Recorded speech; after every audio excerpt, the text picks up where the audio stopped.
I researched, practiced, published a book, and teach habits for many years. But what does that have to do with mindfulness? Aren't habits mindless? You may remember my discussion with Dr. Ellen Langer in one of the attachments earlier, Mother of Mindfulness, who suggested habits are mindless. And I cannot agree more. But to establish them, you have to be mindful. In this lecture, we will look at how habits and knowledge of habits can help you introduce mindfulness in your life, such as mindful eating, breathing, driving, yoga, etc. We will also discuss how we can introduce multiple habits, such as mindful breathing, meditation, and exercise, which, by the way, could be mindful. Connect them together and almost do as one to introduce yet another habit to improve our health and overall well-being. When we talk about mindfulness, it is almost as if we are saying mindlessness is bad. You may actually hear this from some people, and it may surprise you when I tell you otherwise. Yes, there are so many advantages of mindfulness, and you learn many already. In fact, if it wasn't for so many great advantages of mindfulness, you wouldn't be watching and listening to this course.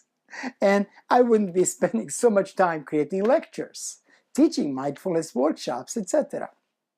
But we have to be careful here and try to fully understand the subject of mindfulness and mindlessness. This really clicked for me after mindfulness discussion with Dr. Ellen Langer. There are times when we are simply mindful, do not think about it, live the present moment, and are truly in flow. However, we need to develop that skill. For many of us, it doesn't come up naturally. Practicing meditation daily, no matter what kind, let's say mindful breathing, just reminded me to take a deep breath, requires you to establish that habit of mindfulness. And habit itself, you could consider a mindless action, but it is a good for you and it helps you and your brain perform an action without thinking and without losing much energy and saving some energy for other tasks. So, you want to be more mindful? You first need to establish habit of being mindful, habit of meditating daily, habit of doing breathing exercise, etc. You see the connection now?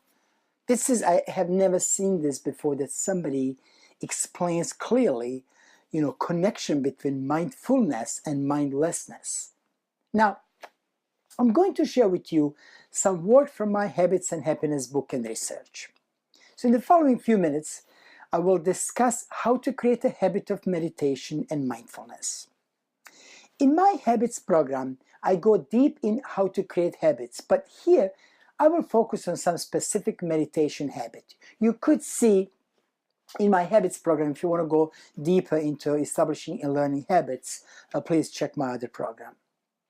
Before I even go there, I want to give you a quick tip. Let's say you already have a habit of exercising every morning. Perfect. And this could be another habit. I'm just using example. Now, listen how you can use that habit to help you establish a mindfulness habit. And the idea here is that one habit can trigger another. This technique will help you introduce multiple routines into many areas of your life effectively. For example, I exercise at 5 a.m. every morning. And at the end of my exercise routine, I meditate. So the trigger for my meditation is the end of my exercise. See? Now, immediately following my meditation routine, I do a breathing exercise. Breathing exercise is also considered a meditation practice. So this the trigger for my breathing exercise is the end of my meditation exercise, of my meditation. So I introduce 3 habits into one sequence. This ensures that I actually succeed in practicing all 3 habits every day at the exact same time and within the same environment. Think of a habit you have that triggers another habit. How can you use such a process to your advantage? What sort of triggers can you create to introduce new habits? So, meditation is working with your mind to be in the present moment. This moment, the moment you are listening to me, is all you have. The past is gone. The future hasn't arrived yet, right? So that this moment is the only moment you have. Training your brain to be in the present moment will help you deal with issues like sadness, anger, pain, and other difficult life circumstances when they arrive. And unfortunately, for most of us, they do. This is not to say that you should always be in the moment and not think about the future. You certainly should make a plan and take action to create a better future for yourself and others. But constantly worrying about it creates nothing but stress. Research done at the University of California suggests that focusing on the present rather than letting the mind drift helps lower the stress hormone cortisol. Now, less cortisol in our body means we can deal more easily with life circumstances. But how do we focus on the present moment? Many of us have limiting beliefs about meditation that hold us back from even trying. It was the same for me until I decided to attend the Certificate of Positive Psychology program offered by Dr. Tal Ben-Shahar, now my mentor and great friend who I'm grateful forever. While doing breathing exercises, a faculty member, Deborah Cohen, taught me one of the most important lessons of meditation, and I finally felt comfortable not just trying, but meditating daily afterwards.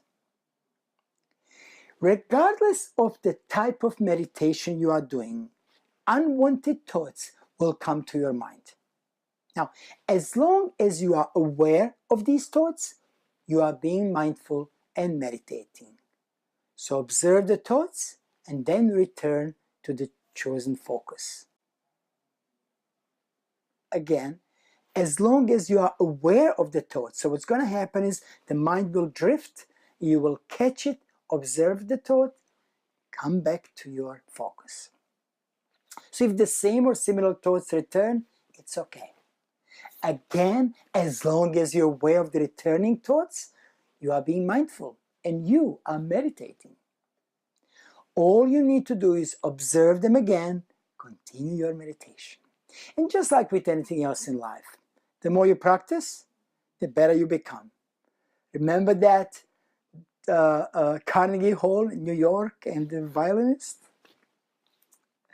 There are hundreds of meditative practices that can help you focus on the present.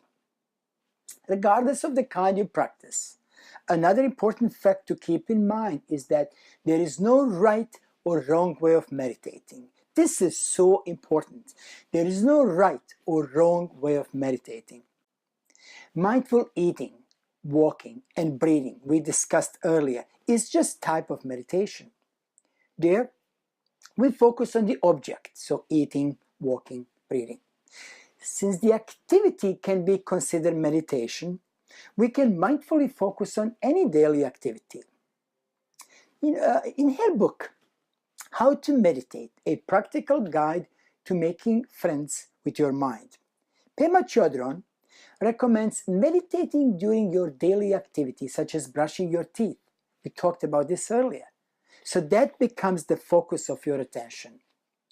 Chodron recommends you say to yourself, this is going to be a meditation period, and my attention is to stay present as I'm brushing my teeth.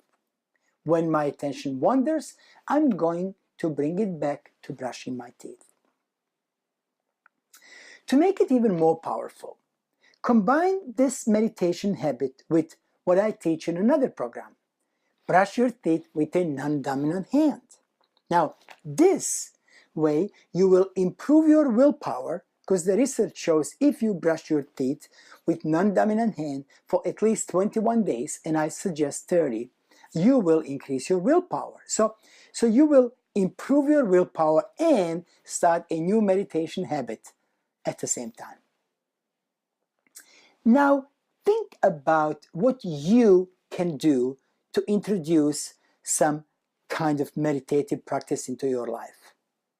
How can you train your mind to lower your stress level and improve your well-being?